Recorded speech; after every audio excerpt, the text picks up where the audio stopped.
करूंगा। अभी जो सुनने में आ रहा है कि वेस्ट इंडीज़ और बांग्लादेश के अगेंस्ट जो T20 की सीरीज़ उसमें 25 लड़कों का अनाउंस करना है और तकरीबन कर दिया कि उसमें बाबर और रिजवान का नाम नहीं है, शाहीन का नाम वापस आ गया। वो तो आप सबको पता है, ज़ाहिर पता है लाहौर कलंदर से खेलता है और सिलेक्शन कमेटी में कुछ लोग जो जिनका ताल्लुक लाहौर कलंदर से रह चुका है वो कैसे उसको बाहर कर सकते हैं। और आपने भी देखा और मैंने भी 2-3 साल से देख रहा हूँ कि जो लोग पाकिस्तान टीम के साथ जो लाहौर कलंदर से रह चुके हैं और लाहौर कलंदर के लड़के जब परफॉर्म करते हैं उनको फ़ौरन से वो पाकिस्तान उन्होंने खिलाई। और 4-5 लड़के ऐसे हैं, सबको पता वो कौन से लड़के जो 4-5 बिल्कुल थकी हुई परफॉर्मेंस, कोई डोमेस्टिक की परफॉर्मेंस नहीं, कोई PSL की परफॉर्मेंस नहीं, अपने लड़के उनको नहीं इस दफ़ा नहीं खिलाया, ठीक है ना। वो 4-5 लड़कों को पाकिस्तान खिला के अपनी फ्रेंचाइज की वैल्यू जो है वो बनाने की कोशिश करते हैं और सिर्फ इसी फ्रेंचाइज की तरफ से हो रहा है और किसी और की तरफ से नहीं हो रहा, ठीक है ना। तो बात सीधी सीधी ये है कि शाहीन की तो वापसी हो रही है 25 लड़कों में, बाबर आजम और रिजवान की क्यों नहीं हो रही। ये प्री प्लान हो रहा है, मैं पहले से कह चुका हूँ, ये सिर्फ सैरोगेट कंपनी का सिलसिला है और कुछ भी नहीं है, ठीक है। इन्होंने जिस दिन से पर्चे लगाए PSL के अंदर उस दिन से इनके पीछे लोग पड़ गए। उसके बाद दुकानें चमकाई गई यूट्यूब पे, इधर इन दोनों का नाम लेके व्यूज़ हासिल करना, स्पेशली बाबर का। सारे क्रिकेटर्स जो TV चैनल पे बैठते हैं उनके साथ के लोग जो हैं, जो जिन्होंने कभी ज़िंदगी में पल्ला नहीं पकड़ा, ये सारे क्रिकेटर्स पूरे पाकिस्तान, ज़्यादातर क्रिकेटर जो है वो यूट्यूब पर बैठ के, सोशल मीडिया बैठ के सारे इनके अगेंस्ट हैं। तो जब चारों तरफ से होगा तो फिर जाहिर बात है वैसे ही हमारे लोग सेलेक्टर कांपते हैं, यार ये क्या हो गया। सब अपने व्यूज़ बनाने के लिए इनके खिलाफ लगे हुए हैं, ठीक है। पहले इंडिया सारे करते रहे, वहाँ से व्यूज़ नहीं आए, अब बाबर के पीछे पड़ गए। पहले भी खैर बाबर के पीछे पड़े हुए थे, अब भी पड़ गए। पाकिस्तान की क्रिकेट की हिस्ट्री में T20 के यही 2 बड़े प्लेयर हैं, बाबर आजम और रिजवान। आज दिन तक बड़े बड़े सुपरस्टार हमारे आए, ठीक है, उनके कुछ रन ही नहीं है जो इन बाबर के और रिजवान के। एक बाबर का 40 की एवरेज है, ठीक है, उसका स्ट्राइक रेट 129 कुछ का स्ट्राइक रेट, और कहते हैं जी T20 का प्लेयर नहीं है।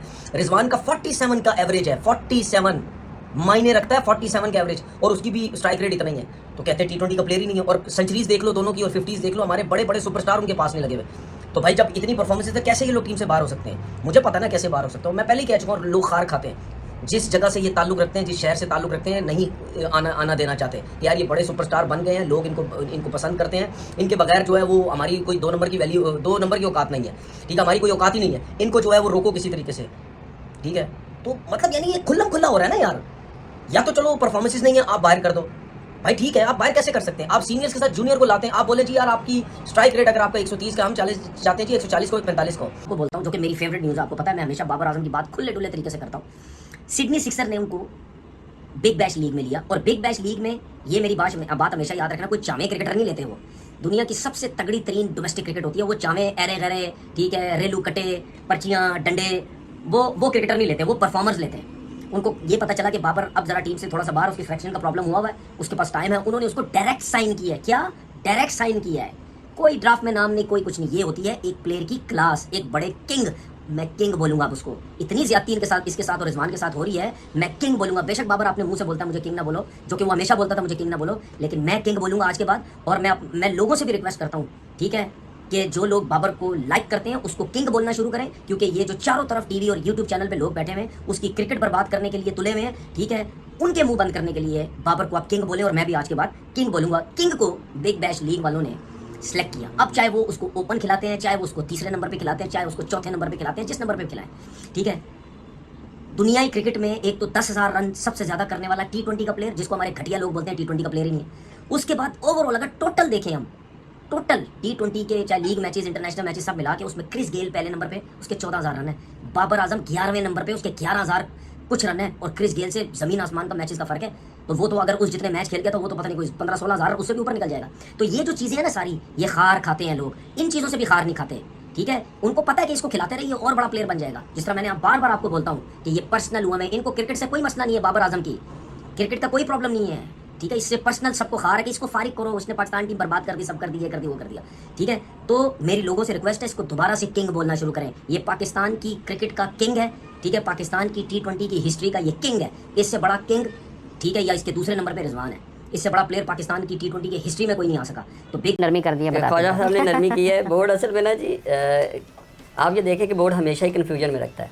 अभी हमने जिनकी ये बात कर रहे हैं ना जी, इसका एक पहलू और भी है जी। वो पहलू ये है कि आप रिजवान को, और ये कितनी बड़ी कन्फ्यूजन है कि रिजवान और बाबर को, ये तो कोई भी नहीं कह रहा कि वो प्लेयर बुरे हैं। ये तो कभी भी किसी ने नहीं कहा कि जी वो प्लेयर बुरे हैं। They are very good players for one day and test.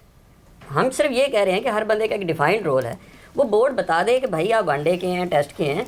T20 में अगर आप उनको कहेंगे जी आप अपनी टेक्निक को T20 में डालें, तो फिर वनडे जोगे भी नहीं रहेंगे, कल को वो वनडे भी नहीं खेल सकते। क्योंकि टेस्ट में अगर आप उनको कह रहे हैं कि एक बंदे के पास वनडे की या टेस्ट की टेक्निक ऑलरेडी मौजूद है, आपको उसको डेवलप करना चाहिए, बोर्ड उनको ये क्लैरिटी दे ना क्या भाई उसको डेवलप करें, हमें आपकी वहाँ ज़रूरत है, वहाँ फोकस करें, वहाँ हार्ड वर्क करें। हम ये कह रहे हैं कि आपको वो तो जो आती है उसको तो आप भूल जाएं, तो आप ना T20 की डेवलप कर लें, हमारे पास पहले भी बंदे मौजूद हैं। अब जो खेलने वाले हैं वो भी कंफ्यूज हैं कि जी कल को ये ना आ जाए तो जो आएगा तो किसकी जगह आएगा, तो ये भी तो खिचड़ी पकेगी ना जो खेलने वाले हैं। बिल्कुल। तो आप बजाय इसके क्लैरिटी जो है ना जी वो ना सिलेक्शन कमेटी में है कि आपने देखा कि पिछले 10 दिन में क्या हुआ कि 2 बंदे बैठ रहे हैं, 2 बाहर जा रहे हैं, फिर 2 अंदर आ रहे हैं, ना वो सिलेक्शन वालों को पता है कि हमने सेलेक्ट किया है तो वो कौन हम उसको तब्दील कर देगा आके, ना ही खेलने वालों को पता है कि हमें हमारे पास क्या डिफाइंड रोल है।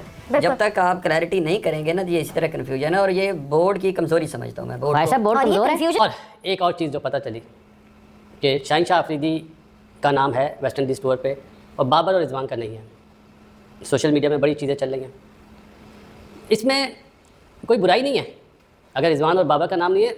वेट, मेरा तो इन दोनों का मशवरा है, वेट करो, वेट, इंतज़ार जिसको बोलते हैं ना, इंतज़ार में बहुत फ़ायदा है। 2 महीने की कहानी है, 2 महीने के बाद अभी हवा ऐसे चल रही है फिर ऐसे चलेगी, तो अपनी परफॉर्मेंस पे यकीन रखो, अपने बाजुओं पे यकीन रखो यार। बाबर आजम पाकिस्तान में इतना मशहूर है, पाकिस्तान में क्या दुनिया में इतना मशहूर है। जिनको पता चल जाएगी कि इसके बाद तो ये वाली पिक ही नहीं है तो वो भी नहीं बताएंगे कब उन्होंने लिया हुआ, किस कैटेगरी में लिया हुआ। लेकिन बाबर आजम जैसा जो प्लेयर है वो प्लेटिनम कैटेगरी के अलावा तो कहीं जाएगा ही नहीं। तो अगर बात करें प्लेटिनम कैटेगरी की बिग बैश की, पाकिस्तान सुपर लीग की जो प्लेटिनम कैटेगरी की वैल्यू है वो है $2,20,000 से $3,00,000 तक, लेकिन बिग बैश की जो है वो $3,60,000 से $4,20,000 तक बनती है। अगर हम इसी करेंसी को डॉलर्स में कन्वर्ट करके रुपीस में कन्वर्ट करें इसको, तो अगर बात की जाए, अगर हम इसको यूएस डॉलर के साथ देखें तो ये बनता है तकरीबन 11 करोड़ के करीब, मतलब कि बाबर आजम को 11 करोड़ मिलेगा अगर हम वैसे डॉलर की बात करें। लेकिन अगर हम इसको ऑस्ट्रेलियन डॉलर के अंदर कन्वर्ट करेंगे जो कि जिसको कहते हैं ना 183 रुपीस का बनता है पाकिस्तानी $1 ऑस्ट्रेलियन, तो ये बनता है तकरीबन 7.5 करोड़ रुपया। तो इसका मतलब यह है कि अगर बाबर आजम और बिग बैश के अंदर, मैंने सर्च किया तो मुझे पता चला बिग बैश के अंदर ज्यादातर ऑस्ट्रेलियन करेंसी के अंदर डील किया जाता है। तो अगर ये है तो बाबर आजम 7.5 करोड़ के अंदर बिके हैं। लेकिन अगर इस दफा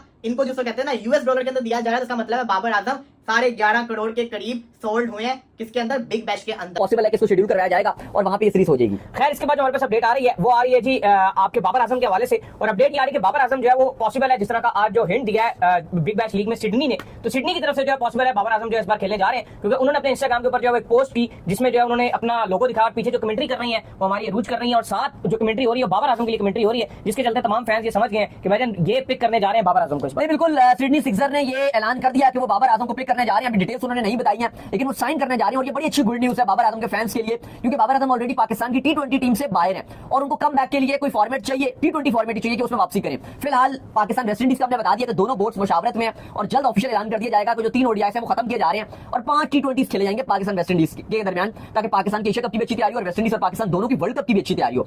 तो अब इस हवाले से बाबर आजम के पास फिर मौका ही नहीं कम बैक करने का, फिर तो आपका एशिया कप के बाद ही बाबर आजम को कोई सीरीज मिलेगी। साउथ अफ्रीका के साथ 3 ODIs आपके हैं वो आपको मिल जाएंगे, या फिर आगे आपकी कोई सीरीज मिलेगी आपको, तो वो बड़ी एक बुरी बात थी। तो चलिए ये बड़ा गुड न्यूज़ आ रही है कि सिडनी सिक्सर बाबर आजम को साइन करने जा रहा है। इसके अलावा उसामा। हेलो फ्रेंड्स, जैसे कि आपको पता है बाबर और रिजवान को पाकिस्तान टीम में जगह नहीं मिल रही है, तो उस पर तनवीर अहमद का कहना है कि बाबर और रिजवान के जैसा पाकिस्तान में कोई प्लेयर नहीं है। तनवीर अहमद बाबर और रिजवान को इतना सपोर्ट कर रहा है कि उसको लगता है कि पाकिस्तान में बाबर और रिजवान के अलावा कोई प्लेयर ही नहीं है। तो हम आज उसी पे रिएक्शन चेक करेंगे, और बाकी भी जो पाकिस्तान का मीडिया है और पाकिस्तान के यूट्यूबर हैं उनका बाबर के और रिजवान के ऊपर क्या कहना है वो हम चेक करेंगे। चलो देखते हैं। बाबर और रिजवान पे पाकिस्तानी यूट्यूबर और तनवीर अहमद का रिएक्शन। ऐसे ही और रिएक्शन के लिए मेरे वीडियो को शेयर करें, चैनल को सब्सक्राइब करें और लाइक करें। धन्यवाद।